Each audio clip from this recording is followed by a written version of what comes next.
نحمده ونصلي ونسلم على رسوله الكريم اما بعد فاعوذ بالله من الشيطان الرجيم بسم الله الرحمن الرحيم انا اعطيناك الكوثر فصل لربك وانحر ان شانئك هو الابتر وقال رسول الله صلى الله عليه وسلم من وجد ساعة لم يضحي فلا يقربن مصلانا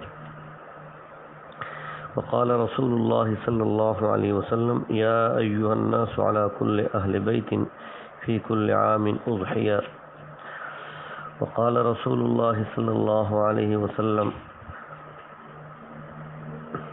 يا فاطمة قومي فاشهدي على أضحيتك وقال رسول الله صلى الله عليه وسلم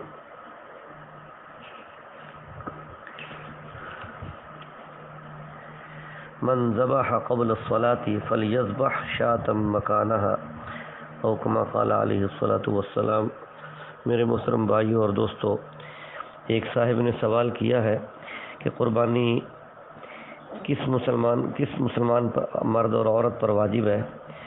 تو اس سلسلے میں یہ مختصر سی بات ذہن میں رکھ لیجئے کہ قربانی ہر ایسے مسلمان عاقل اور بالغ پر واجب ہے، مرد اور عورت پر واجب ہے جس پر صدقہ فطر واجب ہے، یعنی جس کے پاس 52.5 تولہ چاندی یا اس کی قیمت کے برابر مال تجارت ہو، یا اس کے پاس روزمرہ استعمال کے ضروری سامان سے زیادہ اتنی مالیت کا سامان موجود ہو جو 52.5 تولہ چاندی کی قیمت کو پہنچ جائے تو اس پر قربانی واجب ہے۔ اور قربانی کے مذکور نصاب کے اوپر سال گزرنا بھی شرط نہیں ہے۔ قربانی کے دنوں کے اندر بھی اگر اتنا مال آ گیا کسی مرد کے پاس یا کسی عورت کے پاس تو تب بھی اس پر قربانی واجب ہے۔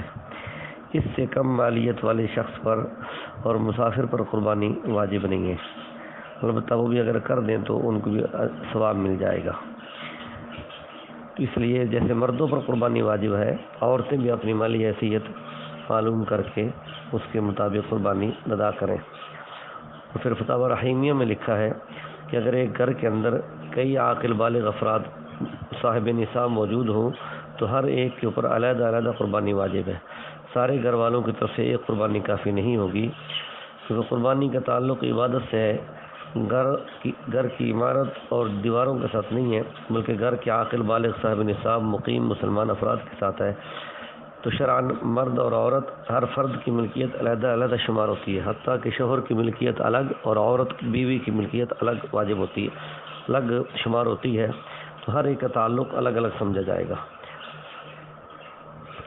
دوسرا سوال یہ ہے کہ اگر کسی عورت کے پاس زیور ہے 1 تولہ یا 52.5 تولہ چاندی ہے اس کے پاس، یا اتنی قیمت کا اس کے پاس جہیز کا سامان زائدہ ضرورت موجود ہے، تو ایسی عورت کے اوپر پاس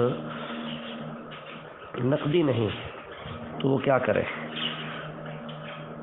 جواب: اگر نقدی کی شکل میں کوئی چیز نہیں ہے تو قرض لے کر قربانی کر سکتی ہے۔ حضرت ملا علی قاری رحمۃ اللہ علیہ نے مرقات میں واقعہ لکھا ہے، سیدہ عائشہ رضی اللہ عنہا نے اللہ کے نبی سے پوچھا تھا کہ یا رسول اللہ استدین و اضحی، میں قرض لے کر قربانی کر لوں؟ آپ نے فرمایا نعم، جی ہاں کر لو، فإنه دین مقتضی، کہ یہ قرض جو ہے یہ اللہ کی طرف سے ادا کر دیا جائے گا۔ دوسرا سوال یہ کیا ساتھی نے کہ اگر کوئی مرد اپنی طرف سے قربانی کرتا ہے اور اپنی عورت کی طرف سے قربانی نہیں کرتا اور عورت بھی اپنی طرف سے قربانی نہیں کرتی، تو کیا اس میں گناہ مرد کو ملے گا یا عورت کو ہوگا؟ جواب: ظاہر ہے یہ عورت کا واجب ہے الگ، تو عورت اللہ کے حکم کی الگ پابند ہے، باقی اس کو شوہر کو چاہیے کہ اس کو پیسے کے معاملے میں تعاون کر دے، اس کا وکیل بن کر اس کی طرف سے حصہ بھی ڈال دے، تو یا عورت اس سے قرض لے کر شوہر سے قرض لے لے اور اپنا حصہ ڈالے، اپنی قربانی کے معاملے میں سستی نہ دکھائے۔ تیسرا سوال یہ کیا گیا ہے کہ کیا قربانی واجب ہے؟ جواب: قرآن پاک میں قربانی کو اللہ رب العزت نے جب ذکر فرمایا تو فصلی لربک وانحر، تو امر کے صیغے سے ذکر کیا ہے، کہ اے نبی آپ اپنے رب کی نماز بھی پڑھیے اور قربانی بھی کیجیے۔ تو ونحر جو ہے، انحر یہ فعل امر کا صیغہ ہے، اور امر جب مطلقاً ہو تو وجوب کے لیے آتا ہے، اور اس کا قاعدہ بھی ہے الامر للوجوب۔ تو قربانی کا حکم جو ہے وہ وجوب بھی ہے، استحباب بھی نہیں ہے۔ خاص طور پہ اس پہ بحث کی ہے علامہ قرطبی نے اور امام رازی رحمۃ اللہ علیہ نے تفسیر کبیر کے اندر بھی۔ تو دوسری دلیل کہ آپ صلی اللہ علیہ وسلم کے ذات گرامی نے فرمایا کہ یا ایھا الناس علی کل اہل بیت فی کل عام اضحیۃ، کہ اے لوگو تمہارے ذمہ ہر سال قربانی کرنا واجب ہے۔ ابو داود شریف باب ما جاء فی ایجاب الاضاحی، باب قربانی کی وجوب کی احادیث کے بیان میں۔ ابن ماجہ سیاستہ کی معروف کتاب ہے باب الاضاحی واجبۃ، مسند احمد جلد نمبر 4 صفحہ 215۔ تو حدیث پاک میں قربانی کو ذکر کرتے ہوئے علا کا لفظ استعمال کیا۔ علا کا لفظ لزوم اور وجوب کے لیے استعمال ہوتا ہے، لزوم کا معنی دیتا ہے اور وجوب کا معنی دیتا ہے۔ تیسری دلیل حدیث پاک میں ہے من ذبح قبل الصلاۃ فلیذبح شاۃ مکانہا، مسلم شریف کتاب الاضاحی۔ تو امام بخاری رحمۃ اللہ علیہ نے بھی اس حدیث کو نقل فرمایا صحیح بخاری شریف میں کہ جو آدمی نماز عید سے پہلے ذبح کر لے قربانی کا جانور، تو اسے چاہیے کہ دوبارہ قربانی کا جانور اس کی جگہ پر ذبح کرے۔ اگر واجب نہ تھا تو دوبارہ واجب ذبح کرنے کا حکم کیوں دیا گیا؟ اس لیے دیا گیا تھا کہ یہ قربانی واجب ہے۔ علامہ شوکانی رحمۃ اللہ علیہ نے بھی جو غیر مقلدین کے بڑے امام ہیں، اس حدیث کے حوالے سے لکھا ہے کہ والامر ظاہر فی الوجوب، نیل الاوطار جلد نمبر 5 صفحہ 119۔ وہ فرماتے ہیں کہ امر کا جو صیغہ ہے یہ وجوب کے معنی میں ظاہر ہے، اس لیے قربانی دوبارہ کرنا واجب ہے۔ اگر مستحب ہوتی تو اتنا حکم سختی کے ساتھ نہ دیا جاتا۔ دلیل نمبر 4 ابن ماجہ صفحہ 226 باب الاضاحی واجبۃ ما وجد سعۃ فلم یضحی فلا یقربن مصلانا، کہ جو آدمی صاحب وسعت ہو، گنجائش رکھتا ہو، مالدار ہو، تو وہ قربانی نہ کرے تو ہماری عیدگاہ کے قریب نہ آئے۔ تو اتنی سخت سزا مستحب کے ترک کے اوپر نہیں ہے، واجب کے ترک کے اوپر ہے۔ دلیل نمبر 5 عبداللہ بن عمر فرماتے ہیں اقام النبی صلی اللہ علیہ وسلم بالمدینۃ 10 سنین یضحی، پیغمبر دو عالم صلی اللہ علیہ وسلم مدینہ منورہ میں 10 سال رہے اور ہر سال اہتمام کے ساتھ قربانی فرمائی۔ امام ترمذی فرماتے ہیں کہ ھذا حدیث حسن، یہ حدیث حسن درجے کی ہے۔ اس لیے قربانی کے معاملے میں محتاط رہنا چاہیے، اس میں سستی نہیں کرنی چاہیے۔ پھر یہ حضرات جو کہتے ہیں یہ گھر میں کئی افراد ہوں تو ہر ایک کو قربانی کرنے کی ضرورت نہیں ہے، بلکہ ایک فرد کر لے تو سب کی طرف سے ادا ہو جائے گی، تو یہ درست نہیں ہے۔